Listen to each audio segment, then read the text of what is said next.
Mayday, mayday!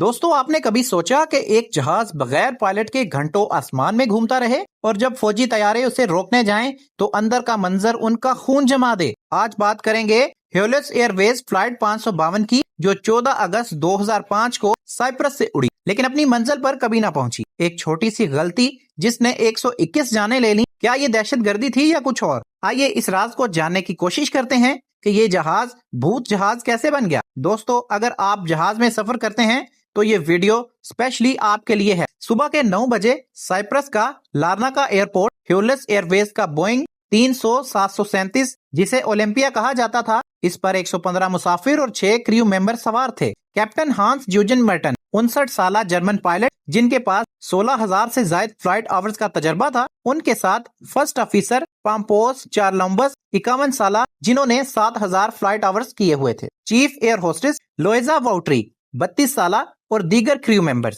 سب کچھ بالکل normal لگ رہا تھا۔ جہاز جب صبح 9:07 پر اڑا اور ایتھنز کی طرف بڑھا، لیکن کیا آپ کو پتا ہے کہ اس جہاز کی تاریخ میں پہلے بھی کیبن پریشرز کے مسائل سامنے آ چکے تھے؟ دوستو مینٹیننس کی غلطی، سوئچ کی چھوٹی سی بھول، رات گئے جب جہاز لندن سے واپس آیا، گراؤنڈ انجینئرز ایلن ارون نے کیبن پریشرائزیشن لیک ٹیسٹ کیا۔ یہ ٹیسٹ ان کے لیے اتنا ضروری تھا کہ جہاز میں پہلے بھی لیکس کی شکایت تھی۔ ٹیسٹ کے لیے انہوں نے پریشرائزیشن موڈ سلیکٹر کو مینول پر سیٹ کیا۔ ٹیسٹ کے بعد یہ سوئچ آٹو پر واپس ہونا چاہیے تھا، لیکن غلطی سے یہ مینول پر ہی رہ گیا۔ کیپٹن کو پائلٹ نے پری فلائٹ چیک کے دوران اسے نوٹس نہیں کیا۔ یہ ایک چھوٹی سی بھول تھی جو ایک بڑی تباہی کی بنیاد بن گئی۔ دوستو جب جہاز صبح 9:12 پر 12,000 فٹ کی بلندی پر پہنچ چکا تھا، کیبن الٹیٹیوڈ وارننگ ہارن بج گیا۔ کیبن کا پریشر کم ہو رہا تھا اور آکسیجن کی کمی شروع ہو گئی۔ 9:14 پر کیپٹن نے کمپنی کو کال کی، ایئر کنڈیشنز کا مسئلہ ہے، ٹیک آف کنفیگریشن وارننگ آن ہے۔ وہ سمجھے کہ یہ ٹیک آف وارننگ ہے، نہ کہ پریشرائزیشن کا الرٹ۔ جہاز 34,000 فٹ پر پہنچ گیا، لیکن کیبن اندر سے 24,000 فٹ جیسا ہی ہو گیا۔ مسافروں کے آکسیجن ماسک گر گئے۔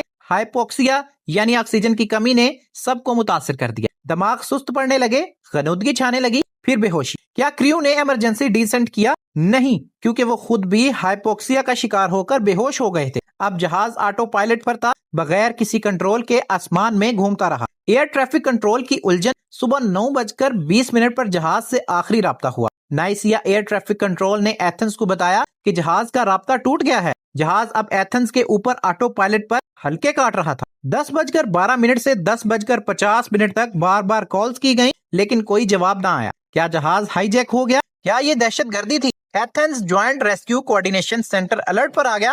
10:54 پر جہاز کو ممکنہ رینگیٹ طیارہ قرار دے دیا گیا۔ سب کے دلوں میں ایک ہی سوال، جہاز کے اندر کیا ہو رہا ہے؟ دوستو 11:05 پر 2 F-16 فائٹر جیٹس نیا انچ لوس ایئر بیس سے اڑے۔ 11:23 پر انہوں نے جہاز کو کی آئی لینڈ کے اوپر دیکھا۔ پائلٹس نے دیکھا کہ پائلٹ بے ہوش ہے، اس کا سر جھکا ہوا ہے، آکسیجن ماسک لگا ہوا ہے، کیبن میں مسافر بھی بے ہوش ہیں۔ لیکن 11:32 پر کاکپٹ میں ایک شخص نظر آیا، فلائٹ اٹینڈنٹ اینڈریاس پروڈرومو۔ وہ یوکے کا کمرشل پائلٹ ہولڈر تھا، لیکن بوئنگ 737 اڑانے کی تربیت نہیں رکھتا تھا۔ وہ کاکپٹ میں کنٹرول لینے کی کوشش کر رہا تھا۔ کیا وہ جہاز کو بچا سکتا تھا؟ لیکن جہاز اب بھی آٹو پائلٹ پر ہی تھا۔ خاموشی سے جہاز گھومتا رہا۔ دوستو 11:49 پر جہاز کا بایاں انجن بند ہو گیا، ایندھن ختم ہو گیا۔ کاکپٹ وائس ریکارڈ پر 5 میڈے کالز ریکارڈ ہوئیں۔ Mayday, Mambo, έχουμε πρόσκρουση πολιτικού αεροσκάφους. Έχουμε πρόσκρουση πολιτικού αεροσκάφους. Mayday, mayday. شاید اینڈریاس کی آخری کوشش۔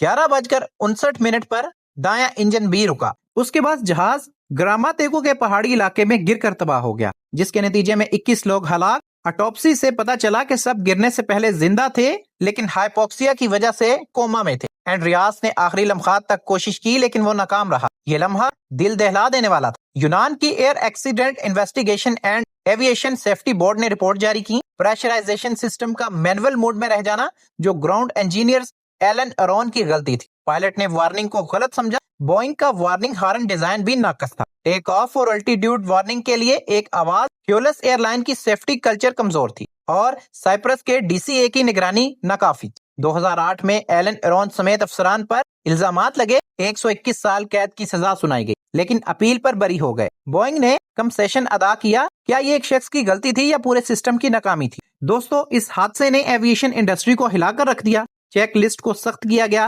ہائپوکسیا ٹریننگ لازمی ہوئی، بوئنگ نے وارننگ سسٹمز بہتر کیے، ہیلوس ایئر لائن بند ہو گئی۔ آج 20 سال بعد یہ حادثہ ہمیں یاد دلاتا ہے کہ ایک چھوٹی سی غلطی کتنی بڑی تباہی لا سکتی ہے۔ کیا آپ اگلی پرواز میں چیک لسٹ کی اہمیت کو یاد رکھیں گے؟ اس کہانی کو شیئر کریں تاکہ سب یہ سبق حاصل کر سکیں۔